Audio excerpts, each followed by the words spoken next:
I'm recording, and now you're gonna record in 3, 2, 1, record. Okay, so let me tell you a tale and bullshit. Yes, it is. Yes, that MDev Mech is back. MDev Mech is back in Sioux Falls, which means he has an entire bottle of Absolute Vodka in his system right now. So get ready for a ride. Now you are MDoofMech. I am MDoofMech. I'm not NyQuil Mech. I am MDoofMech. You know, in polite society, we would call that you have an addiction, but here we just say that's normal. Here we just say that's just what MDeofMech does when he gets home. Yeah. When I'm on the podcast, I'm like, you know what? In order to have people recognize me as talented and influential, I need to have chemicals in my bloodstream to affect the neurological pathways in my brain. I don't even know if alcohol does that, but I've been listening to a lot of Joe Rogan podcasts, so I can spew some fucking metaphysical bullshits. You know, one of these days, let me tell you something bullshit. One of these days, if we ever become famous enough... Okay, sorry about that. Another Discord server did an @everyone, so fuck them. You know, if you do @everyone on Discord, you're a dickhead. You're a fucking piece of shit and get out. Yeah, it's like it's not my fault. It's not my fault. I'm hooked up to over 50 Discord servers. You know, it's not my fault. When you @everyone, you're a piece of shit.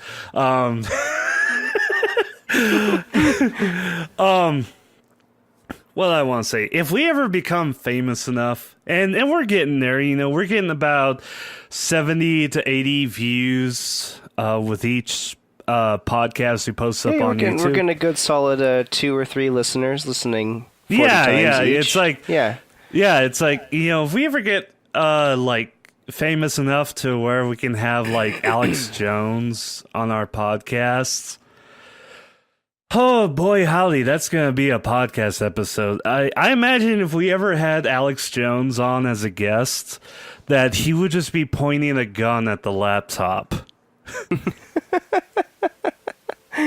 Because that's the latest meme, because I guess in one of his recent Prison Planet or Infowars episodes, it has him pointing a revolver at his like TV screen that he has off to the side.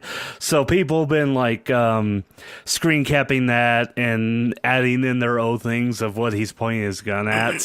And it's like, you know, Alex Jones promotes some really bullshit things. Like, he promotes bad science and really bad things, but I gotta hand it to him. He's been really cool about the whole meme thing. Like, he knows about all the memes that have been made about him, and he is totally cool with all of them.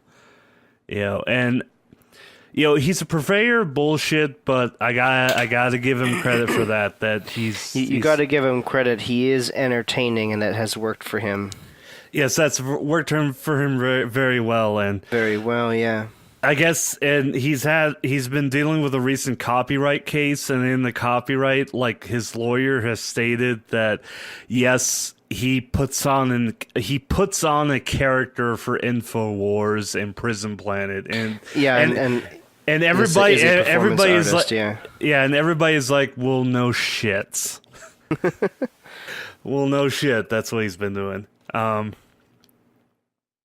Yeah. Other than that, I guess a new. I know you're aware of it in bullshit, but maybe our listeners haven't been aware of it. But there's been a recent series of propaganda cartoons from North Korea. Called Hedgehog and Squirrel. And the reason I have seen these. Yes, and you probably know what I'm about to talk about. Well, they're they're pretty bad cartoons. They've been going on since like the 60s, but they've gone through various production houses in North Korea and stuff. But recently, a new character has been presented in them, and that's the American Lieutenant, which is a very vixen-y fox, a very female vixen fox, and well, I've decided to task myself with drawing artwork of this character, which is what I'm doing right now. And actually, and if you want the most up-to-date and accurate information on Squirrel and Hedgehog, you'll actually want to refer yourself to the Wikifur article for the show. Yeah, because there is one. Well, and it's very detailed and lovingly put together. Yeah, so there's basically three groups who are obsessed with this cartoon, and you can break them down to the characters in the show. The first group are like the cub, sort of lolicon, sort of cub lovers, and they do artwork of Squirrel and Hedgehog.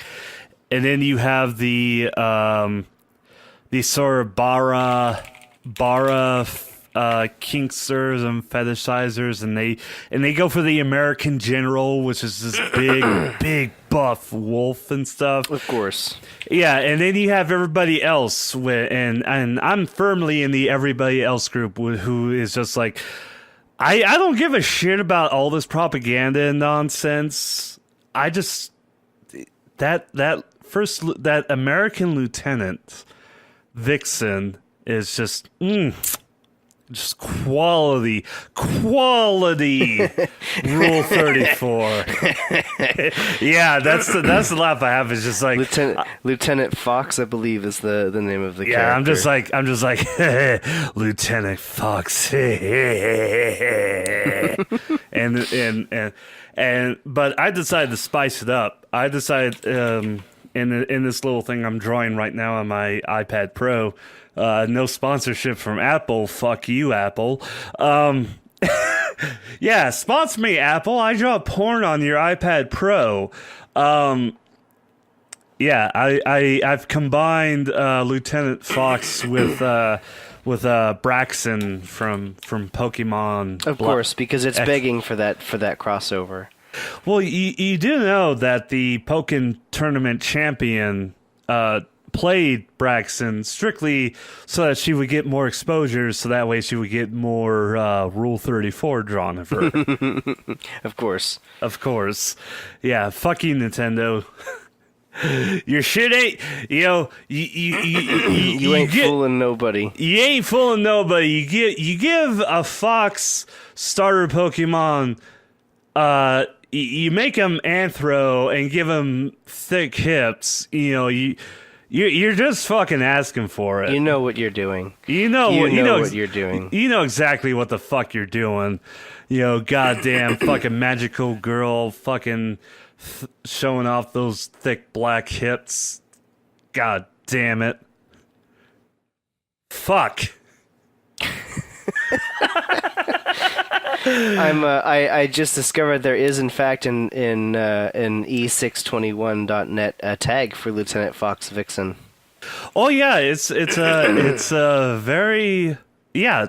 I would say that Lieutenant Fox has a very, very large fan base here in the West. In fact, let me put this into perspective here.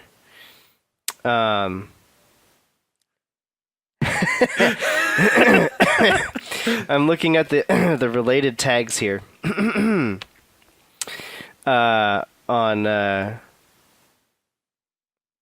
E621 here, and if you search for Lieutenant Fox Vixen and you go to that tag, there are 119 posts tagged with that character. And if you go for the show tag, Squirrel and Hedgehog, there are 126 pictures total. So in essence, on E621, in terms of the tags, there were only 7 pictures related to this cartoon that aren't of Lieutenant Fox Vixen. Dude, oh man, oh my god, there's a lot of good. There's a lot of holy shit. I'm gonna. Oh my god, VHS Die did. Oh god, her ass is fucking gigantic. I'm gonna link this in our meta shit segment just because for context. Yeah, context and science. Yeah, and if you're not following VHS Die on either Fur Affinity or Tumblr, you're missing out because holy shit, that ass is just fucking massive. Oh my god. Wow. Yeah, yeah, people really. Holy shit, people really do really like this character. And it's weird because I hadn't actually heard of this cartoon until like maybe a couple weeks ago. Yeah, it's literally just because of the uptick in talk about North Korea in the past, few days. I like this one that just this has her with her spread eagle and her pussy just out presented with the for some reason the North Korean flag behind her, and it just says "I order you to fuck me."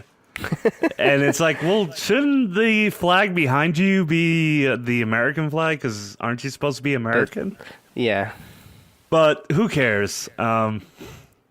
Yeah, I was going to talk about how, because fun facts, I've kind of decided to just completely drop out of the whole commentary on the current political situation and the social situation. I'm sure you're fully aware of what's going on right now in bullshit, like... Oh, I am aware. I'm just not talking about it.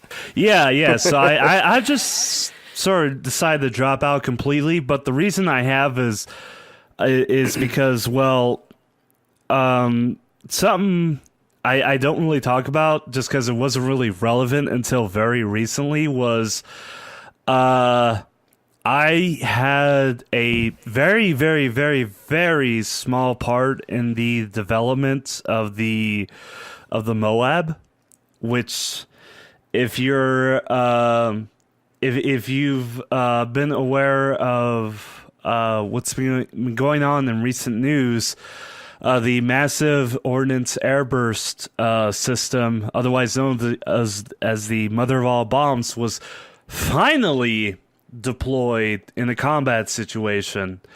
Back in 2002, 2003, I had a very, very small part in its development down in Eglin Air Force Base in Hurlburt Field, Florida. And so it's been kind of surreal because really, I mean, I want to emphasize, I'm not trying to play up my role in it. I basically just made sure that the engines of the aircraft that was carrying the Moab for testing, that the engines were in good shape. So, if bombs and weapon systems had like a credit roll, I'd be like tacked on at the end as like support staff.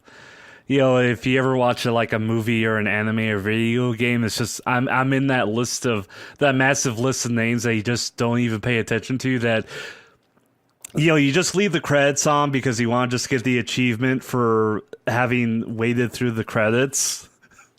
I'm basically one of those guys, but still, it's been pretty surreal because despite all of that, I did have some part in the development of this weapon system, and I don't know why, and again, I don't want to play up, but I kind of feel like seeing it deployed in a combat situation, I just have this sense of surreal,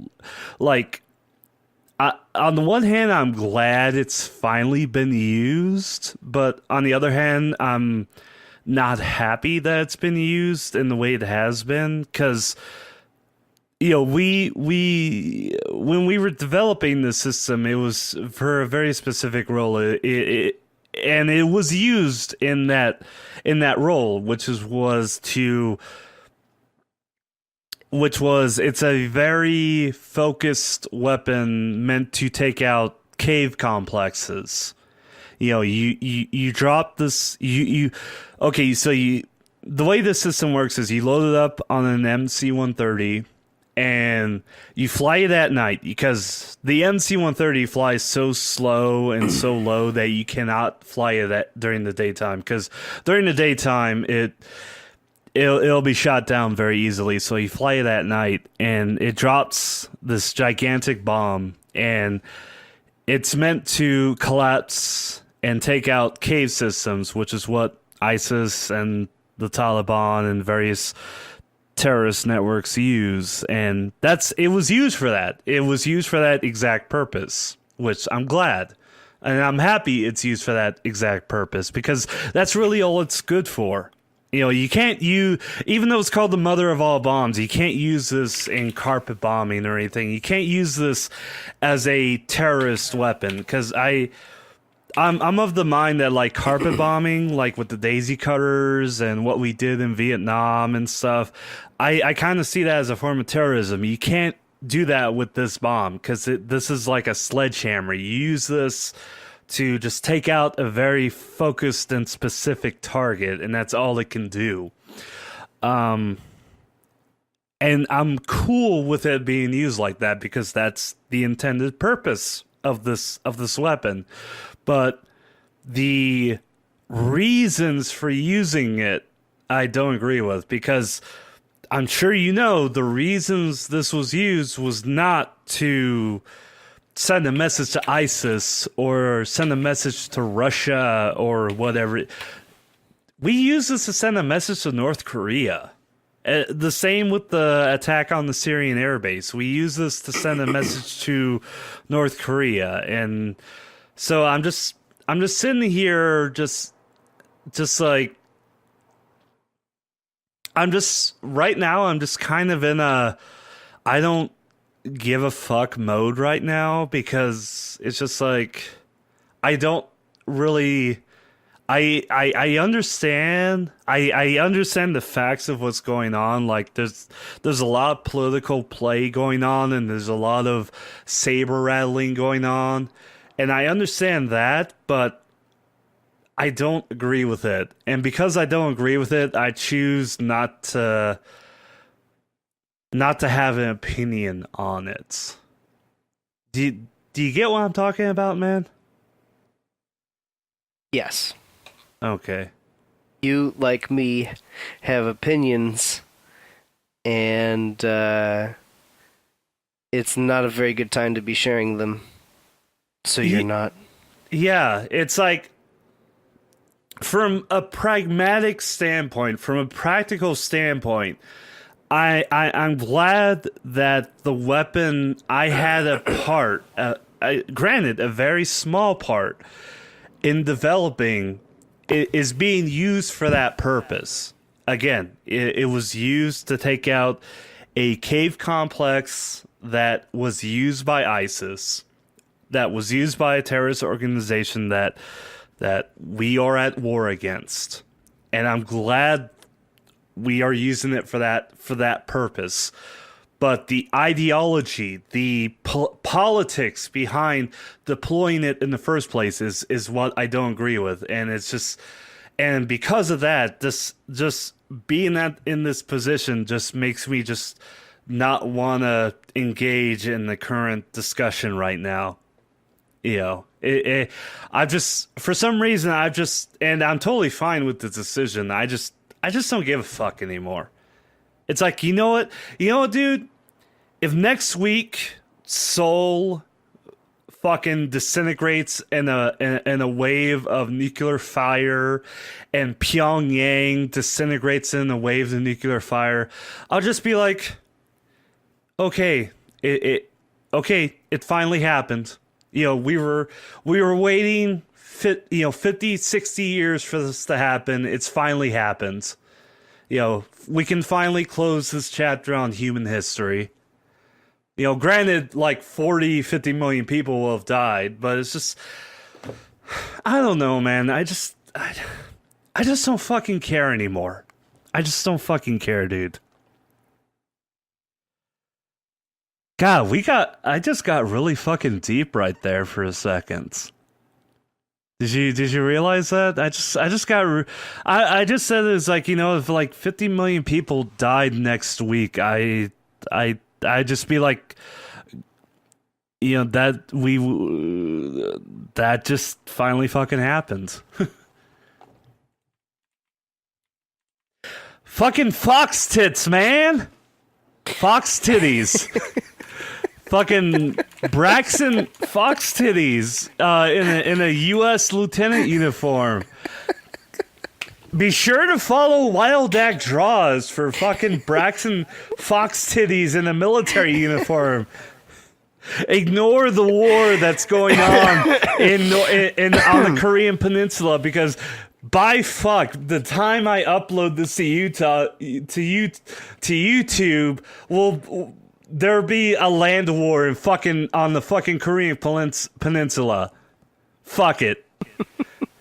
I wait so goddamn long to upload these things that, who knows, by the time episode 7 of FAPCast goes up, we'll have a land war on the fucking Korean Peninsula. Welcome to 2017, folks. Get ready for the fucking ride. Go subscribe to Filthy Frank. Fuck it.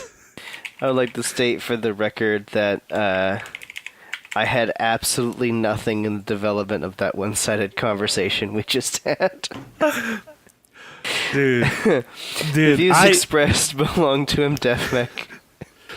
Oh my god, dude. They're not representative of things I post on my blog. Dude, I speak to an audience of tens of thousands. And the fact that I'm doing this on a podcast that gets less than 100 views is just, it's a crime.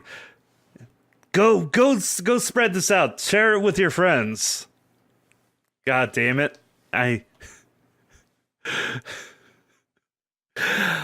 Oh, God. Welcome to 2017, folks. This is the timeline we're on right now. Hang on for the fucking ride, bro. I suppose I should get into what I've been doing this week, because, well, aside from contemplating the immediate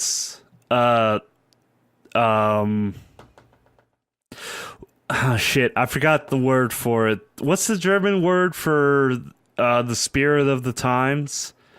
Fuck, what the hell's that called? Zeitgeist. Aside from the Zeitgeist, I've been playing more of Nier Automata. And I showed in bullshit this video. It's from a little tiny part of Nier Automata, and I guess I should ask, what's your opinion of this piece that I showed you? This little play.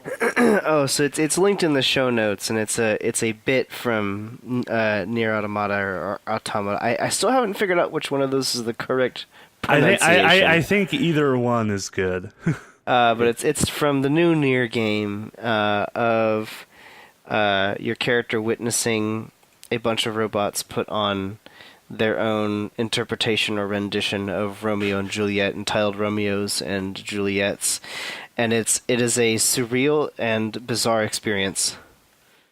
Yeah, and I don't know how else to describe it. Yeah, I don't know either. I will say my favorite line from it is "pisseth off." Pisseth off. Yeah. So yeah. Basically, the reason I'm linking this in the meta shit is because I don't want to talk about Nier Automata as its own thing, because I already did that. So basically, what I'm trying to say right now is go, like, either in one of your playthroughs of Nier Automata, if you're playing through it, go do the side quests, because the side quests are so much fun. They're just a lot of fun. And I'll tell you right now, the side quests that the machines give you are are are the best. The ones that the androids give you, and by the way, you're an android yourself. The ones that the androids give you are super boring and typical, RPG bullshit. But the ones that the machines give you are just their own little stories, and there's just a lot of content right there, and there's just so much fun. It's again, one of the stories is just this video right here of just their interpretation of Shakespeare's Romeo and Juliet, where two of the best lines are "I teareth the shit out of thee" and "pisseth off."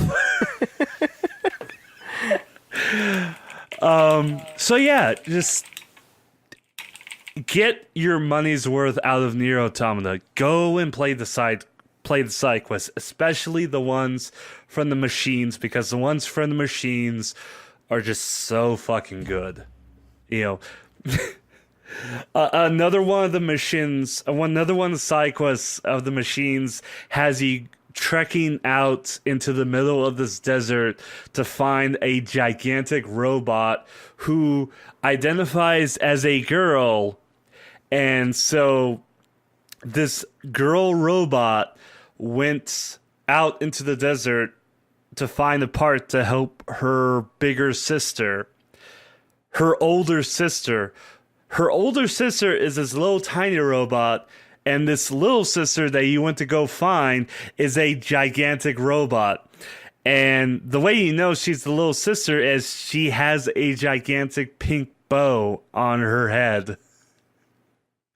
So you have this giant robot, this giant kaiju level fuck all robot with a pink bow on, and you have to escort this giant robot back home.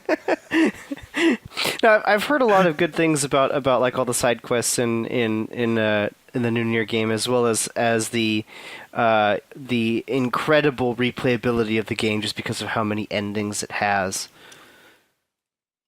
26 endings. Jesus. It's an amazing game. I am so happy that I will say, on one hand, I'm sad that I just now discovered Yoko Taro, but I'm also happy that I finally discovered Yoko Taro, because apparently he's been doing this shit for a long ass time. Drakengard and the original Nier have just as much fucking content. The first two Drakengard games did have.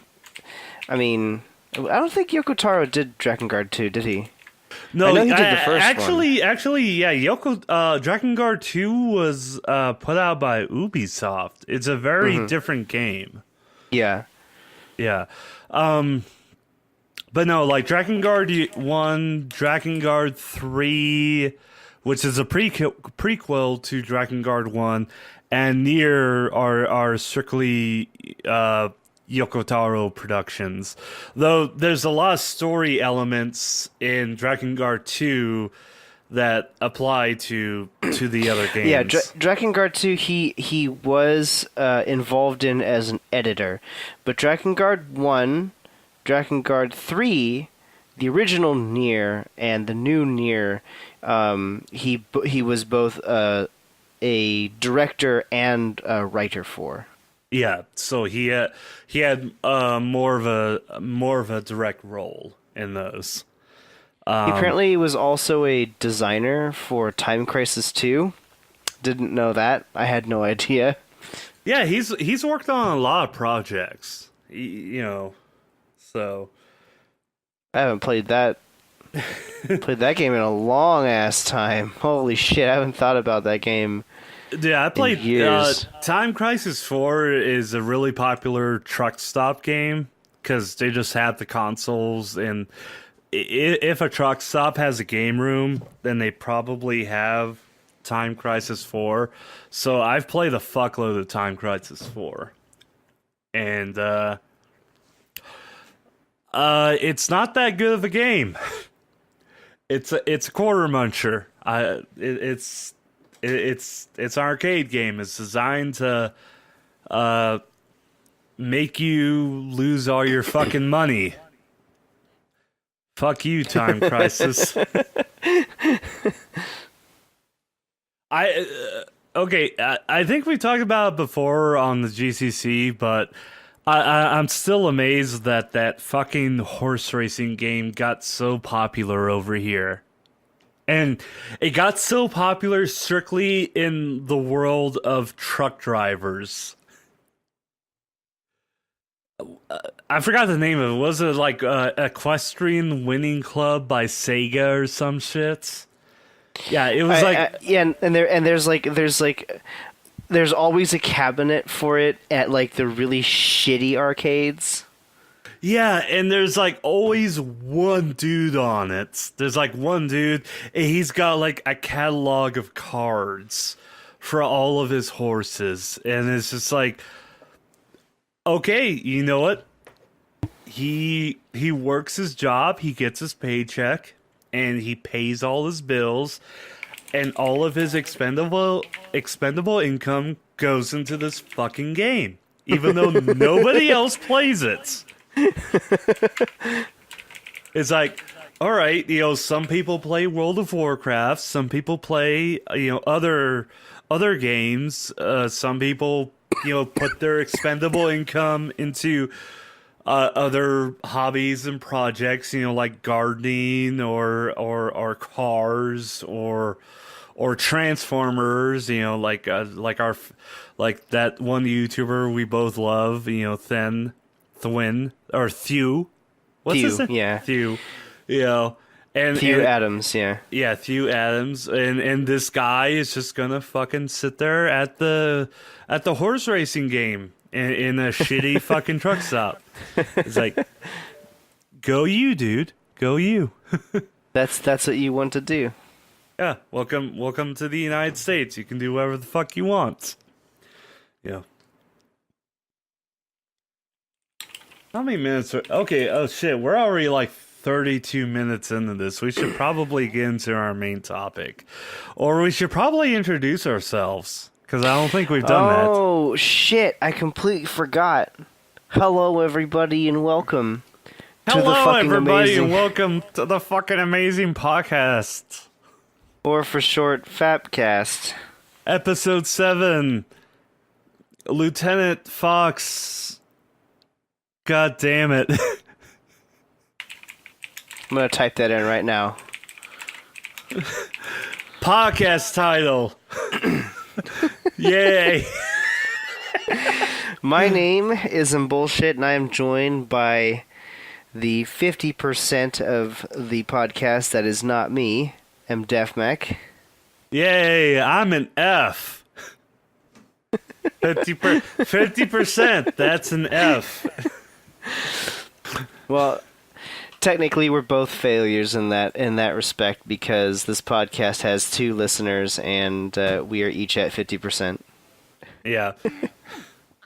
God damn it! Eventually we're gonna get more listeners. That's just something that's just gonna happen. And maybe one day. Yeah, one day that's gonna happen. I will say because I don't know if you've been paying attention, but in the past month or so, it's become very clear that, hey, guess what? YouTube is not a viable career option, 'cause advertisers and shit. So make sure you have a real job. God, please make sure you have a real fucking job. So, yeah, we may get the fans, but we're never going to get rich off of this podcast. Get rich off of what? Get rich off of talking into a microphone? Ain't nobody does that. Yeah, nobody fucking does that. I mean, what the fuck? Who thought that was a good idea? Fucking talking into Microsoft, fucking screaming at fucking Slendermans and Five Nights at Freddy's. Who the fuck thought that you could make money off of that shit? Microphones, not Microsoft. I sound like a goddamn grandpa right there. Anyway, we should probably get into our main topic where we magically turn into Polygon level fucking pretentious douchebags with your topic. Yep, and the topic I forwarded for this week is, and I wrote this title for it out like 5 minutes before, but quantifying our opinions of video games. I figured it'd be a good idea. Since MDefBeck and I both have very different opinions on a lot of things, like, for example, war with North Korea. We have a lot of very different opinions about things in video games. And I felt that if we're going to continue, talking about video games on our podcast, which I think we plan on doing quite frequently. Yeah, because I think we both fall into the category of video gamers. Yeah, and I'm going to put a /anime here, /anime, since we will probably end up talking about anime as well and other stuff. But I figured it'd be a good idea for us both to talk about the sort of things that we look for in a game or in entertainment that we think of as good. Things that have to be good for us to consider something good. Yeah, and this could be a really good episode for people to listen to, I mean, aside from all the shit we just talked about, to listen to just to get a grasp on what you focus on and what I focus on. Yeah, and the other thing too is it's important to understand how for example, a video game reviewer, not that I'm going to say that either of us are or ever will be video game reviewers, but when you look at a video game reviewer or you take in consideration someone who writes about or talks about video games, you take their opinions of a particular video game and use those opinions to decide whether or not to buy a video game. It's usually important to know whether or not the things they like and hate in video games are the same things you like and hate in video games, right? So like, for example,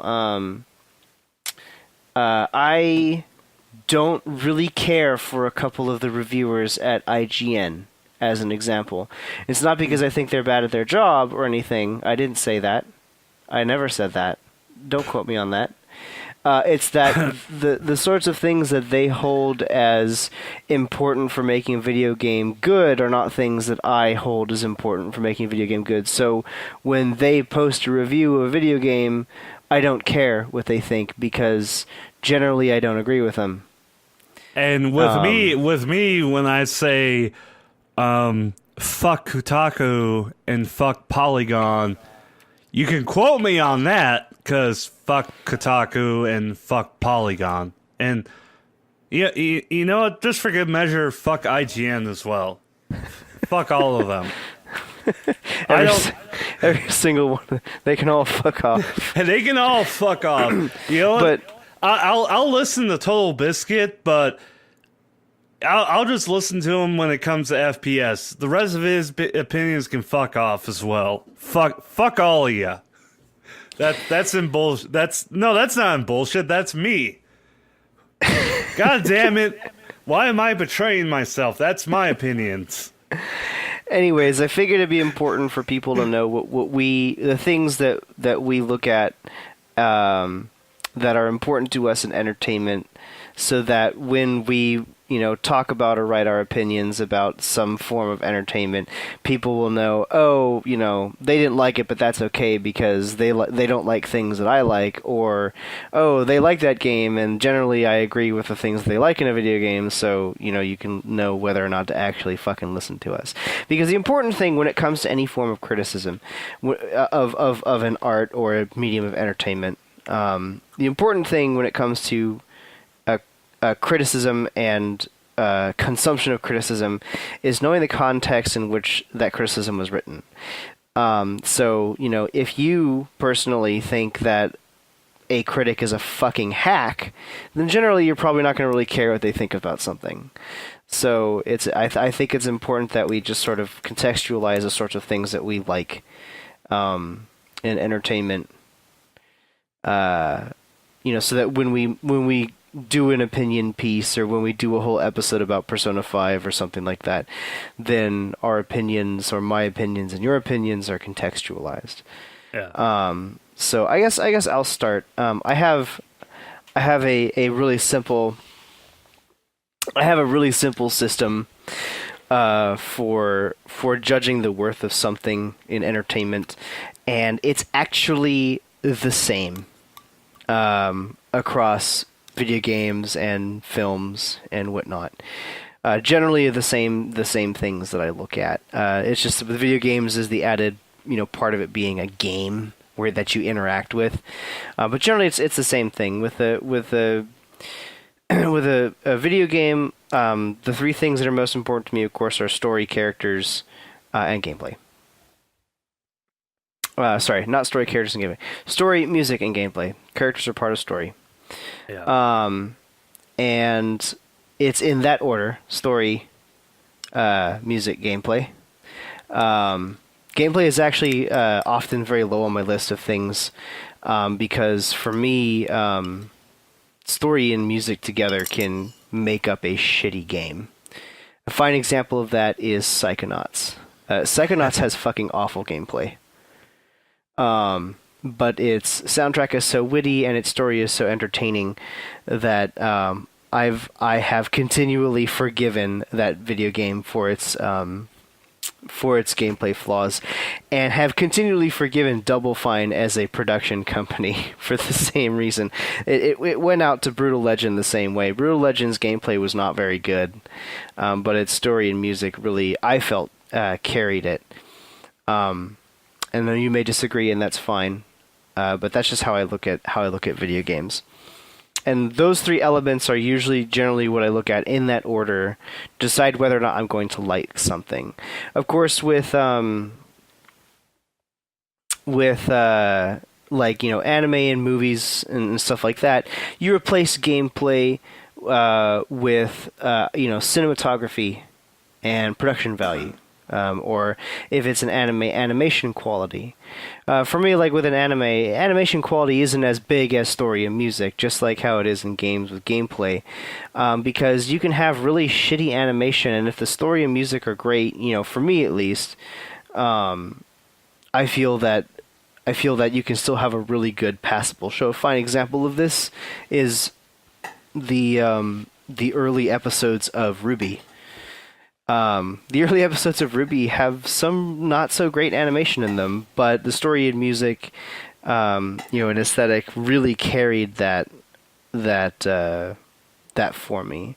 And I kind of often roll aesthetic into the whole story because aesthetic and narrative, characters, dialogue, all of that is really part of the story of a piece of entertainment when it comes to like a video game or a show. And I find that it's easier to roll all of that into one thing as opposed to, talking about the story and then talking about the characters and then talking about the aesthetic and then talking about the art style. Because really, if you think about it, art style, aesthetic, and characters are all part of the narrative and the narrative itself, and so is the story. Because all of those things are interwoven, especially when it comes into anime. And I feel like it's important to just sort of acknowledge that all those things are together and make a cohesive part of the piece of entertainment, whether it's a film or a video game. And the biggest quantifying part of whether or not I think something is worth enjoying really comes down to when I went and enjoyed this piece of entertainment, if I paid for it, did I feel that those parts that I like liked were worth the money more than the parts I didn't like weren't. And if I didn't pay for it because I was a nasty piece of shit and illegally watched something, streaming, were I to pay for it, the normal price, whether it's a DVD or if it's a movie ticket, would I have that same opinion, of is it worth the money? And that can be anything, like for a video game, there's so many ways that you can break it down for a video game.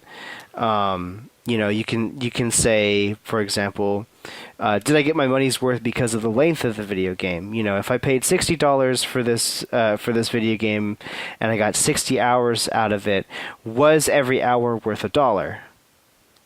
And it's like, if yes, then, favorable review. The same goes for a film. Film is 3 hours and I paid, $10 to get in. Was it worth, was those 3 hours worth $10? If so, yes, favorable review.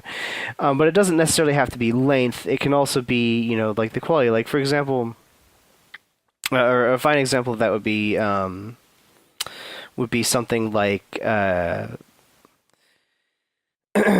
I'm trying to think of a really good game that I play. A Journey. Journey is a very short game. But in my opinion, despite that, because of the quality of the game, and because it was so much fun, and because it really felt like it was immersive, and that I really enjoyed the aesthetic of the game, each individual hour or minute of that game for me was worth more money than, for example, maybe a longer game, like Dragon Age Inquisition. But I like both of the games equally because despite not every individual minute of Dragon Age Inquisition being as engaging as Journey, overall, the game was still, worth the same amount of money to me, on average, because there was so much shit you could do in Dragon Age Inquisition, and the impact moments really had impact, and the soundtrack was really good, and all of that. So, to summarize, basically, a piece of entertainment for me is good based on story, music, and gameplay, or story, music, and cinematography or animation quality, in that order for me. And whether or not something is good is dependent on if those three things combined are worth the money I paid for it, or worth the money I should have paid for it if I was a filthy pirate and watched it illegally. Not saying that I am a regular filthy pirate and watch things illegally, but if I did, would it be worth that money I should have paid? Not saying that I do that. I don't do that. What are you talking about? Yeah, we're totally legal. I mean, what, Kiss anime? We never heard of that. What's this Kiss anime you speak of? You fucking filthy pirate. Let me just say as an aside. So the second you started talking or going off on your monologue, I put in BRB, gonna get more food. So I prepared rice and beef and broccoli, which I just take sirloin beef tips and like a bag of frozen broccoli and just like add a shitload of oyster sauce and various sauces and spices and call it beef and broccoli. I don't know. It's pretty good. It's pretty tasty to me.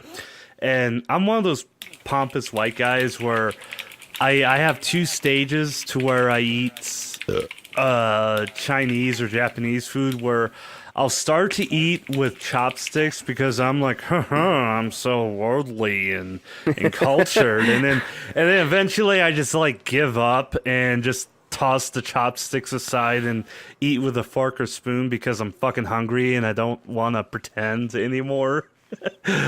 But this time, because my first round with this beef and broccoli, I dropped my chopsticks on the ground, and I'm like, I ain't using those again. Those are filthy because they've been on the ground. So for round two, I was like, I have a new packet of chopsticks that I bought at the grocery store. And I made the mistake of, because you know when you buy chopsticks, they come in like a baggie with like a cardboard top that's stapled to the baggie, so that way they can hang it up and shit. So I grabbed it by the middle of the baggie, right in the middle of the chopsticks, and I go to rip off the cardboard top, and I broke all of the chopsticks in it. Oh my god. So I'm like, fuck, that's $1.50 just fucking wasted. So I just tossed them all in the garbage, and now I'm eating my beef and broccoli with a fucking fork like a goddamn pleb. Like a goddamn Western pleb in a Chinese restaurant. But anyway, that was an aside. That was just a quick aside. So, just run by me really quick. So just run by me really quick what your priorities are when you're in a game. Well, yeah, sure. One more time. It's story, and I consider characters, aesthetic, and art style and narrative to all be part of the same thing. So I'll roll that into story, music, and then gameplay. Okay, so story, music, and gameplay. In that order. Are your focuses in that order? in that order. Yeah, gameplay being the lowest, but still, it's not that gameplay isn't important. It's just that personally, to me, music and story are more important than gameplay. Okay, so yeah, with me, it's quite different. With me, and it's not only like priority, but also intensity. So like with me, the quickest way to grab me or to get my attention into something is with graphics or art style. So like a good example is again, Nier Automata versus like Mass Effect Andromeda. I instantly like swayed towards Nier Automata just because the graphics were just very, very good with Nier Automata, as well as the animation and stuff. Whereas with Mass Effect Andromeda, it was... And I know you kind of separated yourself from it and bullshit, but like the whole fucking Waddle and Shrek animations. So that was a big turnoff for me initially. But that's what really grabs me instantly with a game is its graphics. And yeah. I'm not saying that a game has to like sexually titillate me or be the most realistic. Like another good example of a game that grabbed me instantly because of its graphics was an adventure game that just came out called Paradigm, which I don't know if you follow like Jacksepticeye or PewDiePie or whatever, but they've played this adventure game, and it's a very ugly game, but its art style is very unique and eye-catching. So it's not that things have to be like titillating or pretty or sexual. It just has to like do something to grab my attention.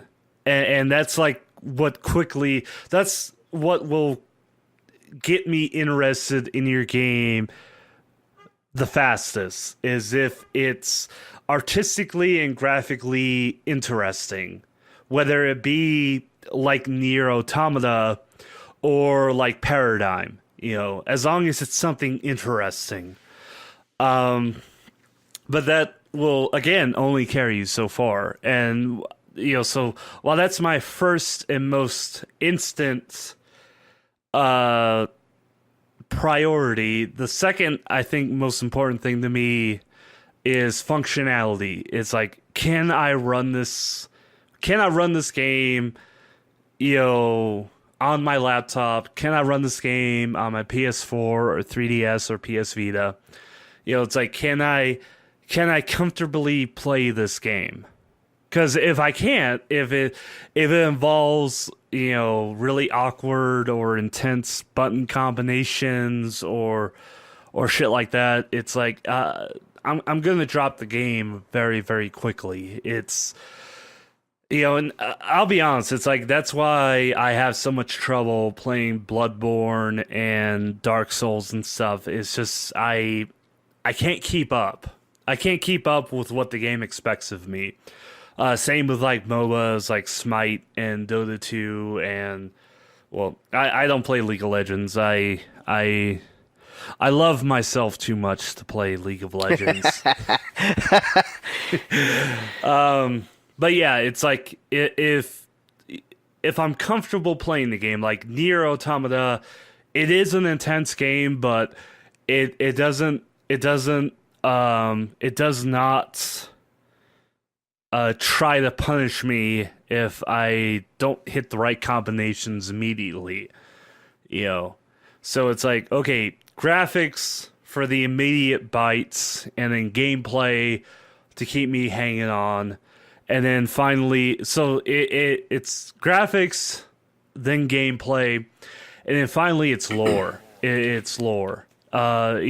Story and lore is what's going to keep me hanging on for the for the long For play. the long haul. Yeah. For the long haul. It's like, that's why I stick to things like Warhammer 40K for so fucking long. It's like I don't even play Warhammer 40K games anymore. I just stick to the lore because the lore is so fucking good.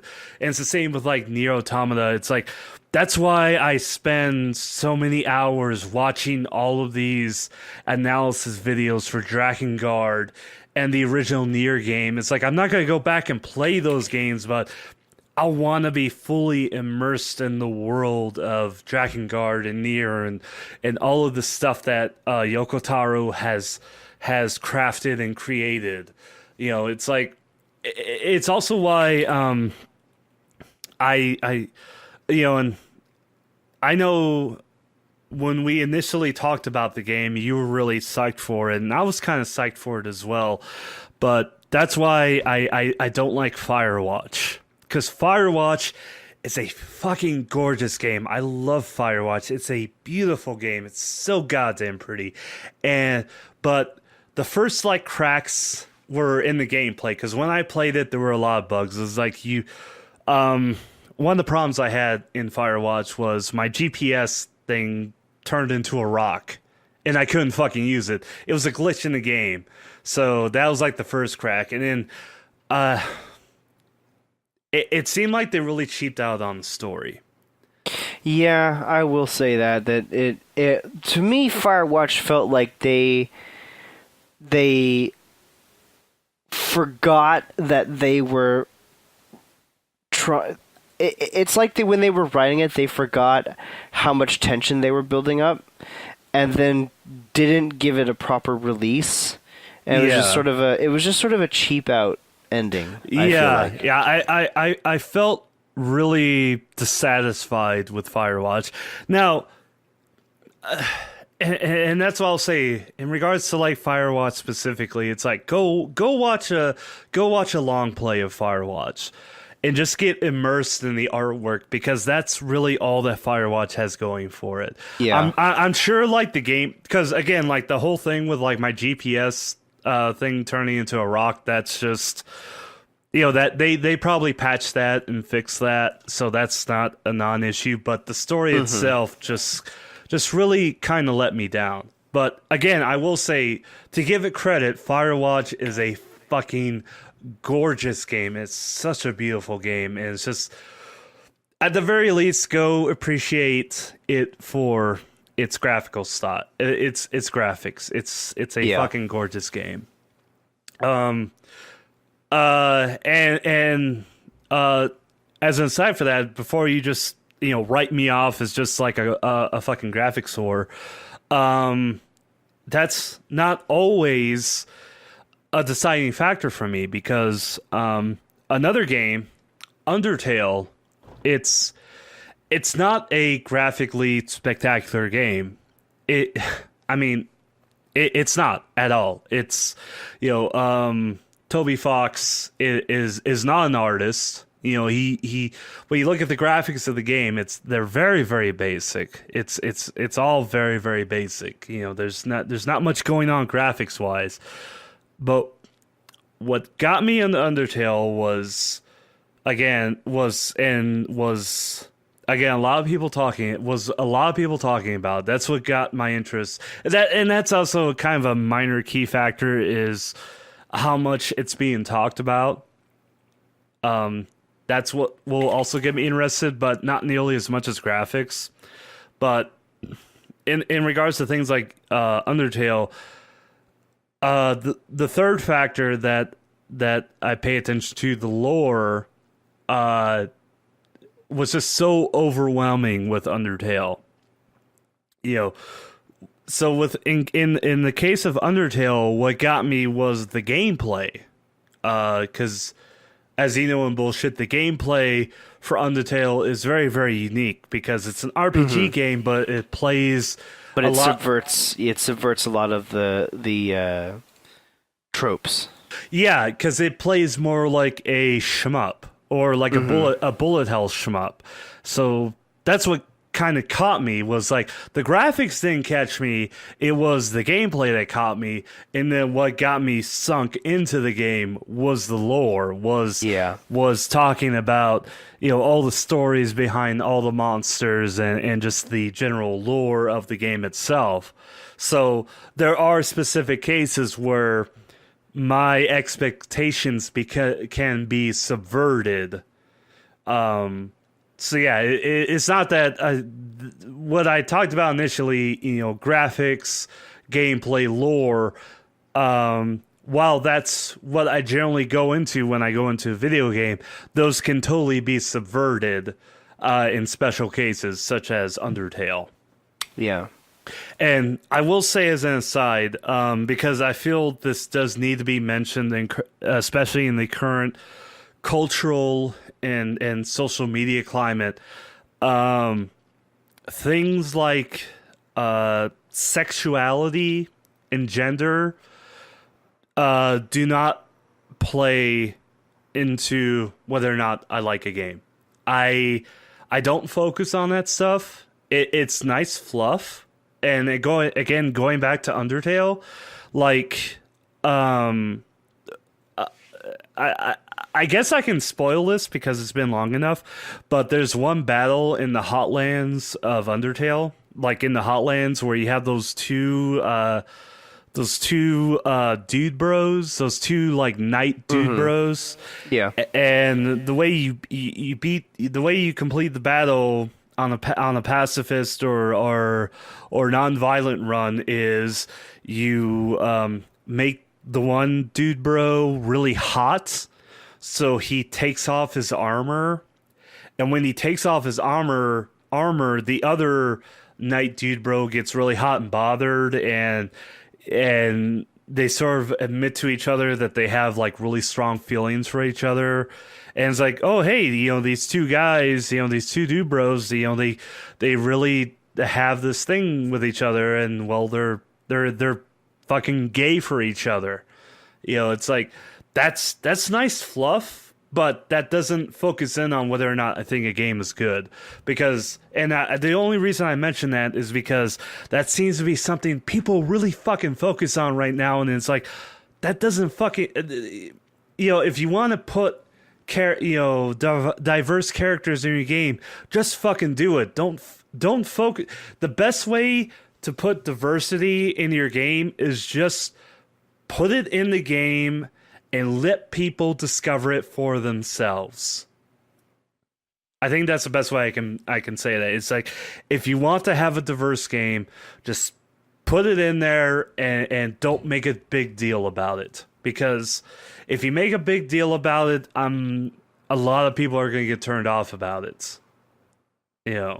That's just what I think. I don't know what you think in bullshit. That's whatever your opinions are. That's your opinions. Oh yeah, going back. Well, I mean, as on a personal note, struggles in gender identity and sexuality are stories that I am personally interested in. So that does factor into my enjoyment of a game. See also the entirety of Persona 4. Yeah. but I don't think it's important. It's just a personal thing that I have a vested interest in. But going back to what you were saying about graphics and performance, I will say this: performance actually. This is going to sound weird. Performance actually isn't as big a thing for me. I really only care whether or not I can actually run the game. Because if I can't run the game, then I have no opinions about it because I can't play it. Fine example of this: Pillars of Eternity. To this day, I have never been able to get Pillars of Eternity to run on my computer. And I have watched many Let's Plays of it, and I am eternally jealous that other people can play that game and I can't. But for that reason, I haven't really talked about or passed any real judgment on the game because I just can't play it. When it comes to graphics, I actually I don't really care about graphics. I'm more of an aesthetics guy. Yeah. Again, a fine example of that would be what would be Undertale, actually. Yeah. Would be a great example of that. Undertale had an incredible aesthetic, I thought. Whereas graphically it was, by all accounts, pedestrian. Yeah, I guess with me is just sort of I wrap graphics and aesthetics into one thing because again, like I said, I really like Nier Automata because it's graphically very appealing. Both in theme because it's a very post-apocalyptic theme, which is just fucking if you want me to be interested in your fucking game, just set it fucking 20,000 years in the future. My dick perks up for that shit. But also aesthetics as well, because games like Paradigm, which is also very graphically beautiful, but also a very fucking ugly game. It's a very ugly game, but it's very aesthetically pleasing. Mm-hmm. I guess to make sense for that is to just Google Paradigm game and go just look at screenshots for it because it's a very until you look at Paradigm itself, you won't make sense of what I'm saying. So just right now on your phone or your computer right now, just open up another tab and just type in Paradigm game. And you'll see it. It's that weird, quirky Russian adventure game that's it's gross, but you can't look away from it. But yeah, that's just with me. That and again, I think this is a very necessary episode so people know where we're coming from when we talk about video games. Because I think that's something that, in light of recent politics within video games, is one of the core contentions is that people don't understand where other people are coming from. It's where readers and consumers of video games don't understand where the journalists and reviewers and the so-called purveyors of video game criticism, they don't know where they're coming from. And I think for us in our tiny, tiny little sphere of influence, we need to clarify where we're coming from and what we judge a game on. Mm-hmm. Yeah. And I think it's important because I know that we do have some people who listen to us because we talk about video games and anime, and I think it's important to understand where we're coming from when we judge. Because both Deathmech and I we're going to come up against the two of us disagreeing on anime and games all the time, just because we have completely different tastes. And I think it's important to understand where both of us are coming from, so that if you're the kind of person who waits until you hear what other people say about something before picking it up, you know that if we say we like something or if we say we dislike something, generally where we're coming from when we say those kinds of things, so you know whether or not to actually listen to us or to completely ignore what we're saying. Yeah. Because there are plenty of people who who I follow, and I read their reviews, but I know that there are certain genres of music, for example, that they just hate. So like when they write about, an album or something that has recently come out that they think is terrible, I go, oh, I don't need to listen to them because they just automatically hate this kind of thing. So, I'll figure it out myself. Something like that. Yeah. It's like, just an aside, when it comes to music, my first authority for me personally is Anthony Fontano, of the Needle Drop. That's where I go to for musical opinions. And I know he's very contentious, in the sphere of music. But that's my interest in music align with his very well. Likewise with video games, it's like, even though I don't agree with Jim Sterling on many things, I agree with him when it comes to video games and whether or not I'm interested in playing them. Because if Jim Sterling says a game is good, then there's a good chance that I will probably like the game as well, regardless of how I agree with him on any other things, which does not fucking matter because I only go to Jim Sterling to read about video games. I don't care about anything else he has to say. And I think that's important. I think that's something important. It's like, you can disagree with me on many things, but,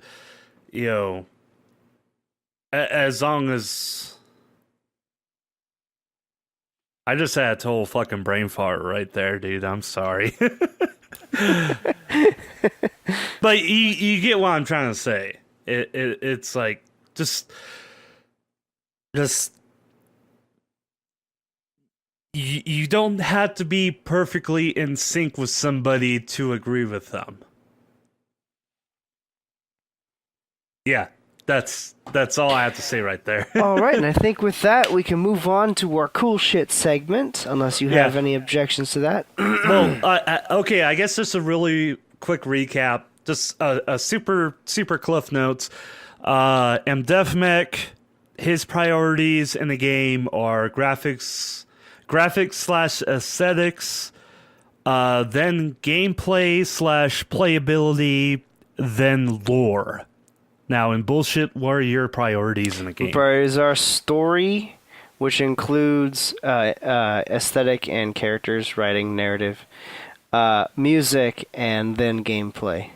Okay, there are your cliff notes. So excellent. That's when you go into and in fact, what I'll do is when we upload this episode in the sidebar, I'll put a little thing for video game reviews, and that'll be like what we focus on, so that way there's no fucking any kind of issue or disagreement and what we're about. We're just we show ourselves right up front. So there's no ambiguity there. I think that's the best way we can present ourselves in regards to video game and anime reviews. So, yeah, on to the cool shit. With that, we move on to the cool shit segment. I'm sorry, but I just want to clear. I'm in that part. No, it's good to have a recap at the end of every segment so that we make sure that all the points came across, especially if one of us is half asleep and the other one is drunk. Which I just had a 12-hour day at work running around driving cars, so. And I had a bottle of Absolute Vodka, so it's pretty much the same fucking thing. All right, with that, we move on to our cool shit segment. As always, every week, this is a segment where we link, I think our number this time is 2 things, each of us, that we think are cool that we found throughout the week. And of course, all the links you can find in our show notes, which are posted in the description boxes for the YouTube videos, which our podcasts are mainly posted on. We'll also post links to the show notes. That guitar's on fire. in our Tumblr posts and blog posts as well. My first piece of cool shit, as I will start us off this week, is a music video for the song Thunderhead by the band The Native Howl. And this is a fun little subgenre of music that I just recently started getting into. that is affectionately called thrash grass, which is bluegrass music with a This is distinctly amazing. thrash metal flair. And I fucking love this band. This band is incredible. They have an album out called Thrash Grass. It's their second most recent album. And it really is just like, what if Metallica was a bluegrass band? Like, there's no better way of putting that. I love this band to death. They're absolutely hilarious.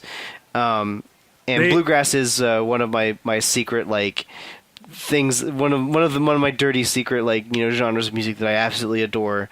And so this band just sort of scratches a very, very unique itch for me.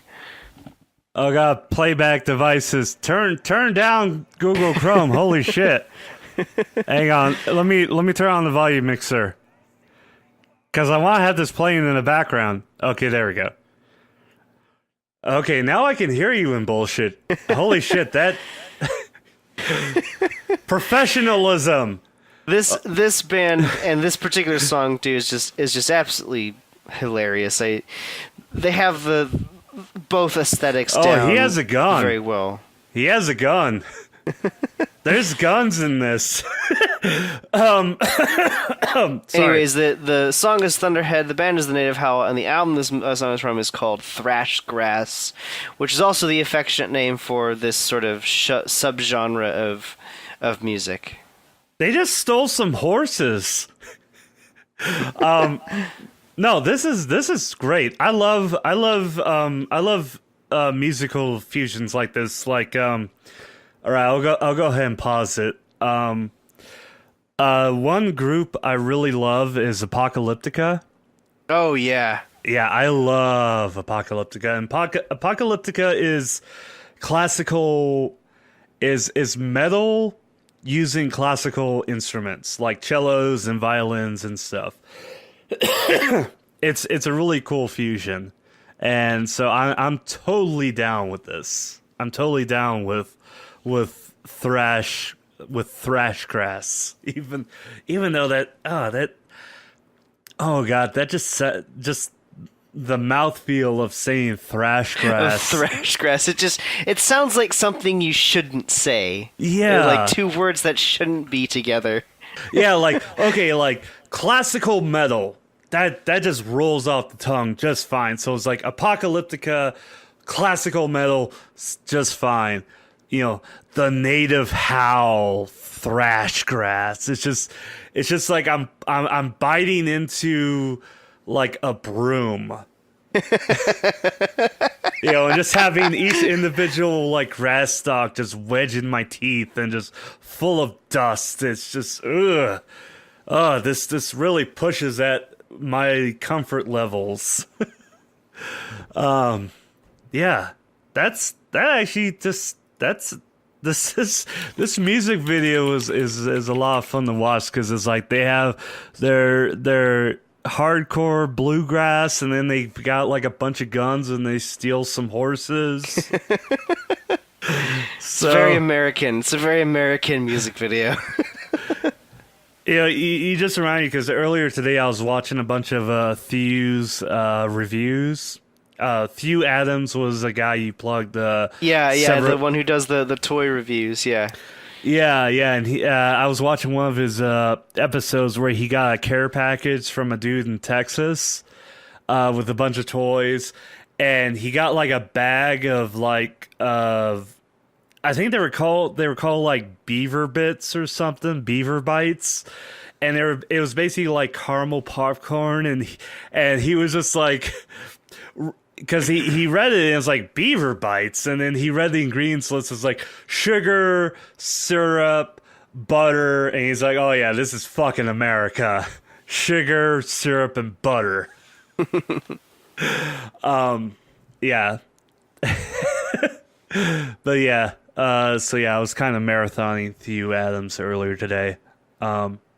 So all right, on to my cool thing. My first cool thing is this channel by this guy called Lemino, and he does mostly what he does is top 10 videos, but unlike other channels like Watch Mojo and like Top 15, he really puts a lot of emphasis on narrative and so like his top 10 videos are, while they are list videos, he kind of tells a story.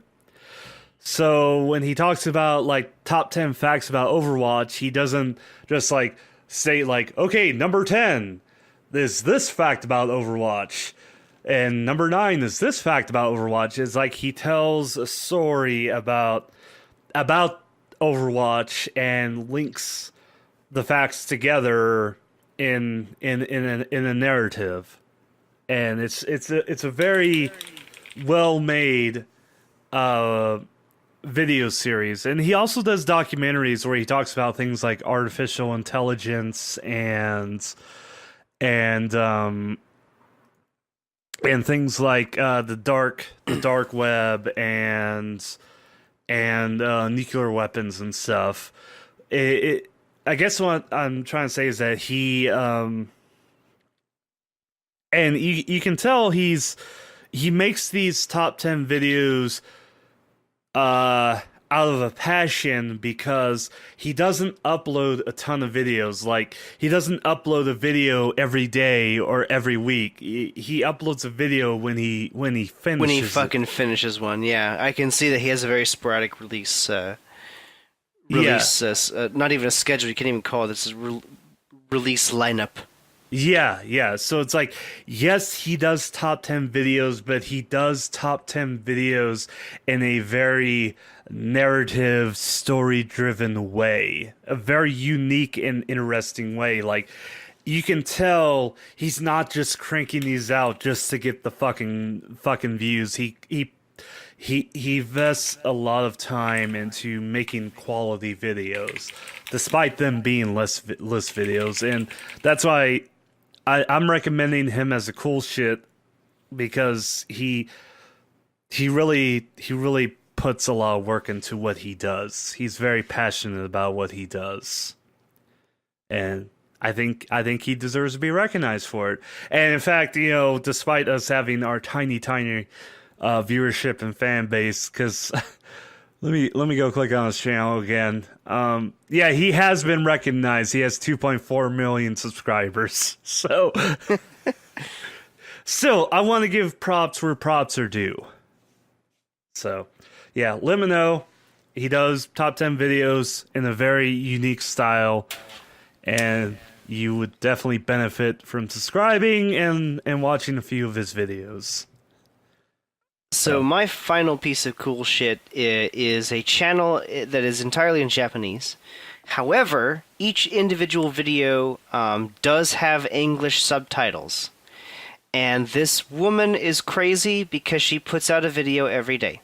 Okay. Hang on. I just clicked on her YouTube page, and this woman needs help because she's in a video and she's got 6 bowls of ramen in front of her. That's way too many bowls of ramen for anybody, especially within 10 minutes.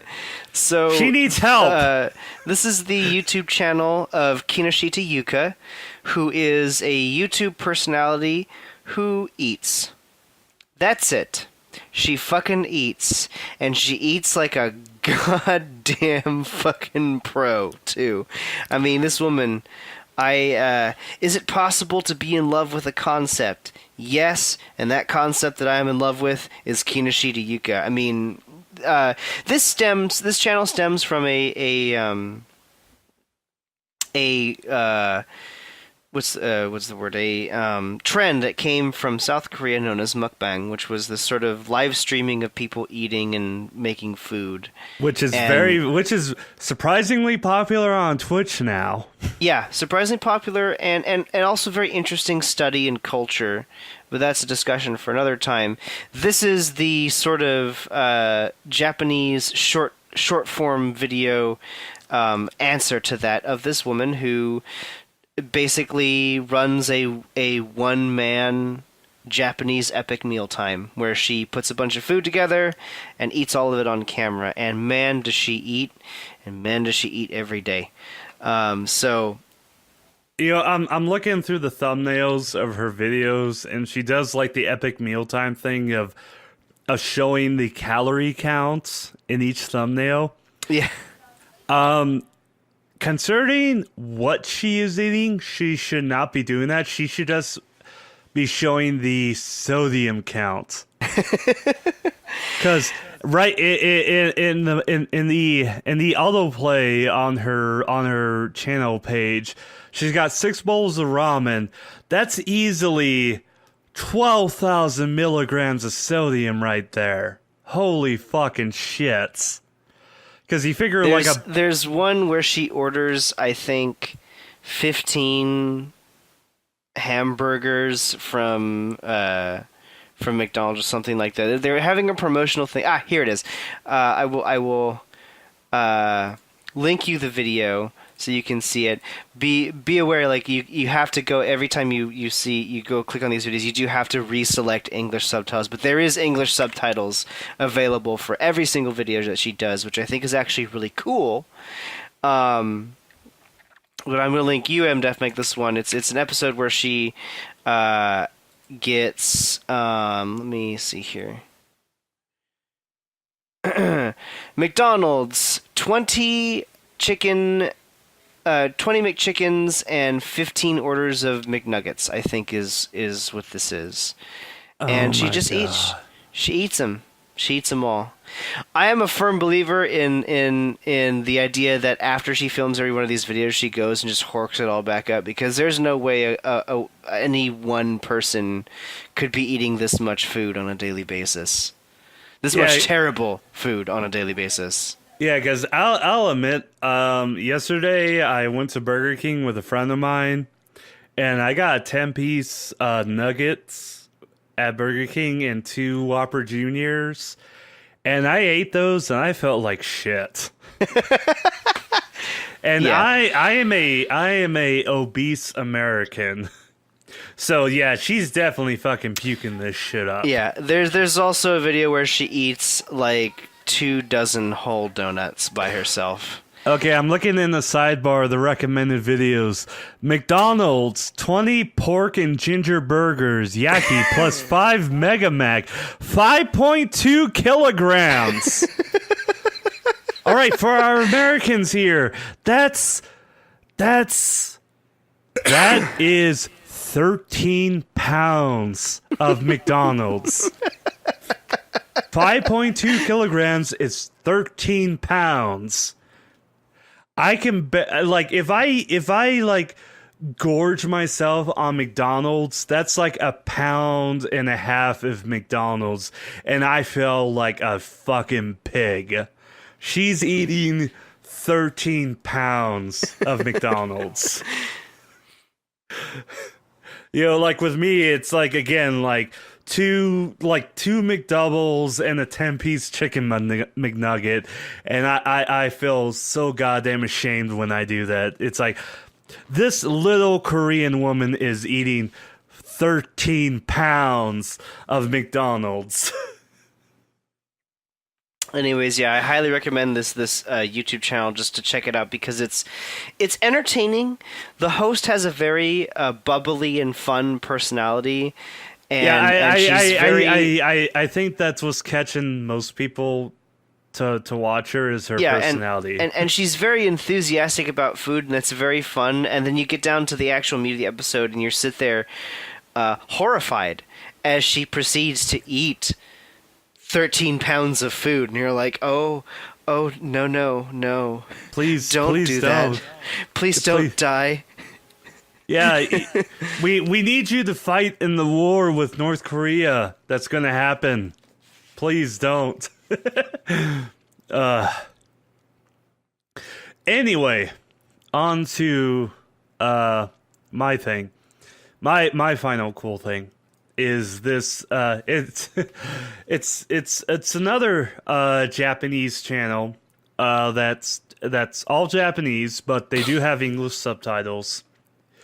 And it's a channel called Toko Toko, and it's basically a channel where they go around and they interview Japanese game developers and indie game developers and Japanese artists and people in the anime industry, and they interview them and they talk about where they've been and what inspires them and what they're trying to do. This is kind of a neat little sort of like mini documentary series.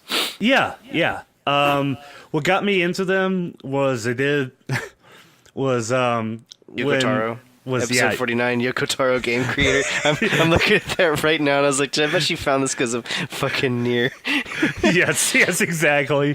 It was fucking Yoko Taro was the reason I got into this channel. I started watching more of their channels. Like, I think I hope it was them, because I think they did an interview with a guy who did Downwell as well. It may or may not have been them. Because, I discovered them because of fucking Yoko Taro, and then I marathoned a bunch of episodes. But I just want to say I think this is a really good channel just to get, because I will say personally, the indie game dev scene is very Western centric. Like, it's very focused on what's coming out of Europe and North America, and just kind of need to remember that Japan is there as well. While most people, when they think of Japanese video games, they think of the large corporate entities such as Capcom and Namco and Square Enix and Nintendo. That you need to remember that there's also a lively indie game scene, and with that, and you get into this channel because of the game devs such as Yoko Taro, and then you discover there's a dude who is an artist who his canvas is cookies, and then you discover another artist who crafts bicycles, and another one who crafts ceramic pots. This channel really focuses on the artistic endeavors of Japanese of the country of Japan, which I don't think gets a lot of attention, especially here in the West. So, yeah. Especially since, when you talk about art from Japan, it's almost always referring to entertainment from Japan. Yeah, and there isn't as much talk generated about mediums of art in Japan that aren't animation and video games. There are so many other great avenues of art in Japan. Painting, for example. Yeah, painting, pottery, again, sculpture. Sculpture, and like I said, cookie art. The guy who bakes cookies and baking and chefs and stand-up comedy, and electronic music, and this is a really good. It's a Japanese-centric YouTube channel that also, through the use of well-made subtitles, caters to a Western audience as well. And I think, if you're gonna be a weeaboo, if you're gonna be a good weeaboo, then you need to also pay attention to other parts of Japan as well. If you're gonna be a fucking weeb, you gotta go hard. Yes, you can't just be about Monster Musume and fucking Final Fantasy 15. You gotta get into fucking Paranel, the musician, and Shichiro Kobayashi and Yaka Matsuno and the Mont Blancs. fucking roll deep, nigga.